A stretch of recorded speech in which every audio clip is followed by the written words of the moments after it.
Hello friends.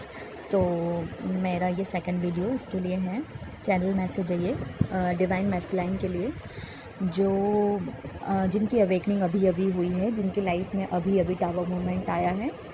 वो tower moment कुछ भी हो सकता है, या तो उनकी लाइफ से उनका कोई फैमिली मेम्बर उनको छोड़ के चला गया होगा, या फिर उनके फैमिली में से किसी की कंडीशन हेल्थ प्रॉब्लम्स होंगी, या कोई भी ऐसा फाइनेंशियल लॉस हुआ होगा, या जो भी है, बाकी कुछ ऐसा बड़ा टावर मोमेंट उनकी लाइफ में आया है और आप उनसे सेपरेशन में हो, है ना। तो अगर आप उनसे सेपरेशन में हो, ये तो उनको तकलीफ़ दे ही रहा था कहीं ना कहीं, वैसे इतनी ज़्यादा तकलीफ़ नहीं दे रहा था, बट ये टावर मोमेंट के बाद में उनको एहसास हुआ है कि आप उनके लिए कितना मायने रखती हो, आपकी वैल्यू उनको पता चली है, ठीक है।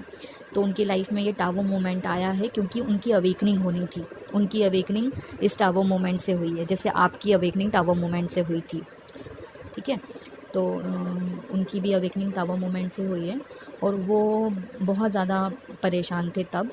अब तो खैर वो उन्होंने थोड़ा सा मतलब उस बुरे फेज़ से थोड़ा बाहर आ गए हैं। अभी फ़िलहाल की कंडीशन में वो ना फैमिली और आपको, या फिर फाइनेंशियल प्रॉब्लम या आपको, दोनों में से दोनों को बैलेंस कर रहे हैं। वो उनको दोनों चाहिए, उनको आप भी होना, और वो जो जिस प्रॉब्लम में हैं, या जो भी कार्मिक इश्यूज़ हैं, या जो भी उनकी टावर मोमेंट है, वो उसमें भी फंसे हैं, और वो आपको भी, मतलब वो उनके दिमाग में चौबीसों घंटे आप हो, ठीक है।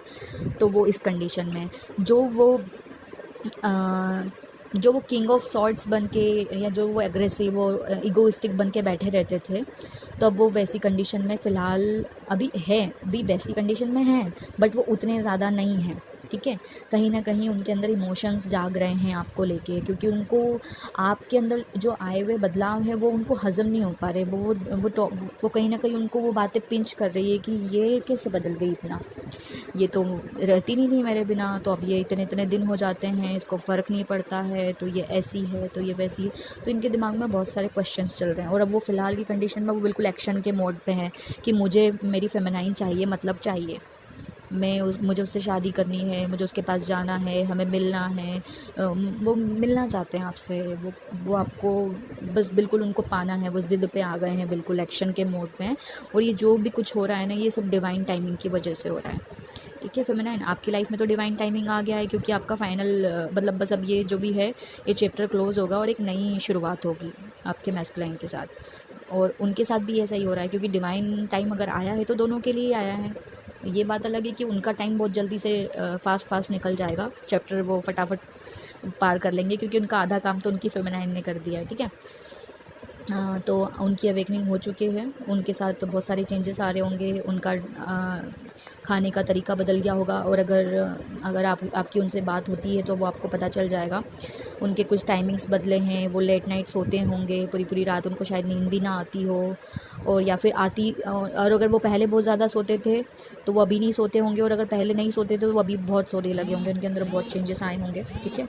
और कुछ चेंजेस ये भी आए होंगे उनके अंदर कि कुछ बिहेव उनका आपकी तरह हो गया होगा, 100% हुआ होगा, कुछ ना कुछ वो आपकी तरह करने लगे होंगे, या फिर आपको ऐसे लग रहा होगा कि यार ये तो एकदम थोड़ा थोड़ा चेंज हो रहे हैं, अगर आपकी बात होती है तो, क्योंकि मेरी तो हो रही है तो ऑब्वियसली आपकी तो होती होगी, या नहीं भी हो रही होगी, कुछ सेपरेशन में होंगे बहुत ज़्यादा ही, जिनके पार्टनर ईगोइस्टिक हैं, या जिन्होंने ब्लॉक करके रखा होगा, तो उनका मुझे पता नहीं, बाकी एनर्जीज़ तो यही बोल रही है फ़िलहाल, जिनकी अवेकनिंग हो चुकी है, ठीक है। तो जो अपनी मैस्कुलाइन आपकी अपनी रिस्पॉन्सिबिलिटी से भाग रहे थे, तो वो अब भागना धीरे धीरे बंद करेंगे, उनको समझ में आएगा कि ये उनके ट्रांसफॉर्मेशन के लिए हो रहा है। तो वो अपने जो भी कार्मिक से डील कर रहे हैं, वो धीरे धीरे सब क्लोज़ हो जाएगा, और वो लड़ झगड़ के, चाहे वो जैसे भी आएँ, आर्ग्यूमेंट करके आएँ, चाहे वो एक्शन लेके आएँ, या फिर उनको दोनों में से किसी एक को चूज़ करना हो, फाइनेंशियल प्रॉब्लम को, या मतलब अपने करियर को, या फिर अपनी फेमिनाइन को, या फिर अपने फैमिली को, या अपनी फेमिनाइन को, तो वो बाकायदा वो करेंगे, वो आएंगे, ठीक है। तो उसका आप इंतज़ार करिए, क्योंकि डिवाइन टाइम आ चुका है आपका। तो आपके मैस्कुलाइन तो अभी फ़िलहाल इसी कंडीशन में, उनकी एनर्जीज़ तो यही बोल रही हैं कि वो खुद को, मतलब वो बस अब उनके 24 घंटे उनके दिमाग में आप ही हो, ठीक है। तो उनका तो बस एक ही चल रहा है कि मुझे मेरे फेमिनाइन चाहिए कैसे भी करके। और आप अगर वो जैसे अगर आप कभी कभी ऐसा भी करती हैं कि आप उनके मैसेज का जवाब नहीं देती हैं, या फिर आप ऐसा नहीं जानबूझ के करती, हो सकता है आप बिज़ी भी हों, बट उनको वो चीज़ अखर रही है अब कि नहीं ऐसा क्यों, ये मुझसे बात क्यों नहीं कर रही है, ये ऐसा क्यों नहीं कर रही है, पहले जैसे क्यों बिहेव नहीं कर रही है, तो वो उनको वो चीज़ बहुत तकलीफ़ दे रही है। ठीक है। तो अब उनके लिए क्या गाइडेंस है मैं वो भी आपको बताती हूँ। हाँ जी, तो मैस्कुलाइन के लिए गाइडेंस ये है कि जो भी आपकी लाइफ में टावर मोमेंट आया था वो आपके बेटरमेंट के लिए आया था। पहली बात तो ये आपकी लाइफ में कुछ अच्छे चेंजेस लाने थे और आपको आपके ट्विन से मिलवाना है, इसीलिए वो चेंज आया था और वो ज़रूरी था, क्योंकि आपकी अवेकनिंग नहीं होती तो आप एक परफेक्ट मैस्कुलाइन नहीं बनते, तो जिससे यूनियन होने में प्रॉब्लम होती। तो इसीलिए वो टावर मोमेंट आना बहुत ज़रूरी था, क्योंकि आपकी अवेकनिंग होनी थी। ठीक है। तो वो टावर मोमेंट आपके लिए इसलिए आया था, आपके बेटरमेंट के लिए। तो अब आपको उसके बारे में सोच के परेशान होने के बजाय खुद पे ध्यान देना है। ठीक है। अब आपकी लाइफ में आपको खुद की ग्रोथ पे ध्यान देना है, आपको अपने इंट्यूशंस पे ध्यान देना है, आपको अपनी गट फीलिंग्स पे ध्यान देना है, आपको अपनी स्पिरिचुअल जर्नी पे ध्यान देना है। ठीक है। न्यू बिगिनिंग पे ध्यान देना है, खुद की केयर करनी है।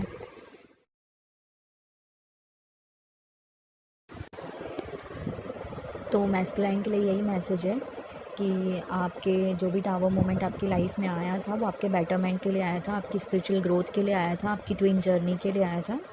तो अब आपको अपने इंट्यूशंस पे ध्यान देना है, आपकी स्पिरिचुअल जर्नी पे ध्यान देना है, इस रिलेशनशिप के ऊपर ध्यान देना है।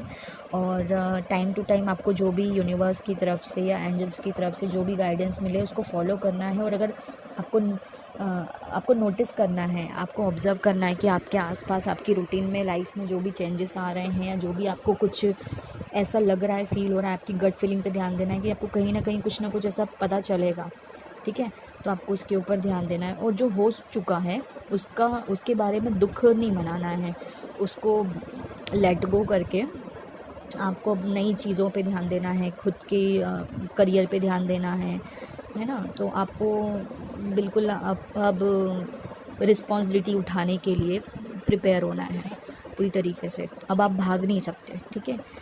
क्योंकि आप कहीं पे भी भागेंगे आपको आना तो यहीं है, आपके फेमिनाइन के पास। तो इसलिए आपको सीधी सी बात है, आप वैसे भी आना है, आपको ऐसे भी आना है। तो आप इससे बेटर है ना कि आप इजीली, मतलब जैसा यूनिवर्स बोल रहे हैं वो कर लीजिए, तो आपके लिए ज़्यादा अच्छा होगा, आपकी जर्नी जल्दी कंप्लीट हो जाएगी। तो अब आपको ना जो हो चुका है उसको भूल के आपको ये देखना है कि जो मेरे पास है मैं उसको कैसे बचा सकता हूँ या उसको कैसे संभाल सकता हूँ। ठीक है। तो अब आपको ये करना है। अब आपको ना वो मतलब फालतू की चीज़ों में अपना टाइम वेस्ट नहीं करना है, अपने इस टाइम को सही यूटिलाइज़ करना है। आप जो फेल हो चुका, जो लॉस हो चुका है उसके बारे में नहीं सोचना है। अब आपको जो है उसको संजो के रखना है। ठीक है। तो टेक इट ईज़ी। पहले तो मैं आपको यही मंत्र बोलूँगी, टेक इट ईज़ी, और फिर उसके बाद आप इसकी शुरुआत करिए। और आपको भी मेडिटेशन करना पड़ेगा आपके फेमिनाइन की तरह। तो आप हो सके तो दिन भर में थोड़ा सा टाइम निकालिए अपनी फेमिनाइन के लिए, अपनी स्पिरिचुअल जर्नी के लिए, अपनी ट्विन जर्नी के लिए। तो आपको करना पड़ेगा। और आपको पेशेंस भी रखना पड़ेगा। अगर आप सोचेंगे जल्दी जल्दी सब कुछ हो जाए, आपकी फेमिनाइन आपके पास आ जाए, तो पॉसिबल नहीं है। ठीक है। कुछ पाने के लिए कुछ खोना पड़ता है, तो थोड़ा सा टाइम आपको निकालना पड़ेगा इस जर्नी के लिए। ये जर्नी इतना इजीली कंप्लीट नहीं हो जाएगी। ठीक है। ट्विन जर्नी जितनी अच्छी, जितनी ब्लेस्ड है, उतनी टफ भी है। ठीक है। उतनी पेनफुल भी है, ये आपको हमेशा याद रखना पड़ेगा, वरना फिर आप ऐसे ही अटके रह जाएंगे, स्टक रह जाएंगे, और ये टाइम ऐसे ही निकल जाएगा, ये बर्थ ऐसे ही निकल जाएगा, ये लाइफ टाइम ऐसे ही निकल जाएगा, और आपको फिर नेक्स्ट बर्थ में फिर से शुरू करना पड़ेगा। तो इससे बेटर है कि आप अभी सब कुछ अच्छे से कर लीजिए। ठीक है। ये छोटे छोटे टेस्ट हैं यूनिवर्स के जो आपको क्लियर करना है। ठीक है। और सब कुछ भूल के आपको अपनी ट्विन जर्नी पे, अपनी स्पिरिचुअल जर्नी पे ध्यान देना है। मैं ये नहीं बोल रही कि आप बिल्कुल फैमिली को छोड़ दीजिए, बिल्कुल भी नहीं, आपको ऐसा कुछ भी नहीं करना है। आपको जो करना है अच्छा करना है। अब आपको गुड कर्मा करना है। ठीक है। तो गुड कर्मा करने से क्या होगा, जो आपका बैड कर्मा है वो कट ऑफ होगा। तो आपके लिए आप एक एक करके स्टेप आगे बढ़ेंगे, और अब स्टेप आगे बढ़ेंगे तो आपका रीयूनियन जल्दी हो जाएगा। ठीक है। और आपको बड़े पैशन के साथ आराम से, ऐसा नहीं बोल रही कि बहुत जल्दीबाजी, आराम से, धीरे धीरे, जल्दी जल्दी, मतलब पेशेंस के साथ करिए, बट करिए इसको, जल्दी स्टार्ट करिए, ठीक है। अब आप अपना टाइम मत वेस्ट करिए, आपको जल्दी स्टार्ट करना है। मैं ये नहीं बोल रही हूँ कि सब कुछ जल्दी जल्दी करना है, ठीक है। तो अब आपका जहाँ पे भी स्टक है वहाँ से निकलने का समय आ गया है, और ख़ुद पे ध्यान दीजिए थोड़ा सा। अब आपने बहुत भाग दौड़ कर ली है, अब आपको रेस्ट की ज़रूरत है, थोड़ा सा रिलैक्स होने की ज़रूरत है। तो अब अपना टाइम खुद के लिए निकालिए, मेडिटेशन करिए, रिलैक्स हो जाइए, खुद की जो बॉडी में इतने लेकर बैठे हैं इतना सारा, उसको सबको हील करिए, चक्रा हीलिंग मेडिटेशन करिए, या कुछ टाइम आप कोई भी हीलिंग सेशन ले सकते हो, कहीं पे भी यूट्यूब पे काफ़ी सारे वीडियोस अवेलेबल हैं, उसको देख के। और ये सब कुछ करने के बाद फिर आपको अपना हार्ड वर्क करना है, जिस हार्ड वर्क को देखकर यूनिवर्स आपको आगे पास करेगा, ठीक है। तो और हाँ, मैं एक और चीज़ बोलना चाहूँगी यहाँ पे कि आपको अपने इनर मैस्कुलाइन और फेमिनाइन एनर्जीज़ को भी बैलेंस करके चलना है। उग्र नहीं होना है, इगोइस्टिक नहीं बनना है, काइंड बन के रहना है अपनी फेमिनाइन के साथ भी। अगर आप उनको क्योंकि आप अगर सोचोगे ना कि मैं उसको ऐसे बिहेव करके, वैसे बिहेव करके मतलब कुछ भी वो कर लूँ, तो वो पॉसिबल नहीं, क्योंकि वो इतनी बैलेंस सिचुएशन में है। उनके बैलेंस्ड होने के बाद ही आपकी अवेकनिंग हुई है, तो वो इतनी बैलेंस्ड हैं कि आपके कुछ भी करने से उनको कोई फ़र्क ही नहीं पड़ेगा, ठीक है। तो इससे बेटर है कि आप खुद पे ध्यान दीजिए, तो आपकी जर्नी बहुत अच्छे से इजीली कंप्लीट हो जाएगी, ओके। तो यही मैसेज था आपके, ये गाइडेंस थी आपके लिए। मैसेज में आपकी एनर्जीज़ में आपको पहले ही दे चुकी हूँ, ठीक है, ओके।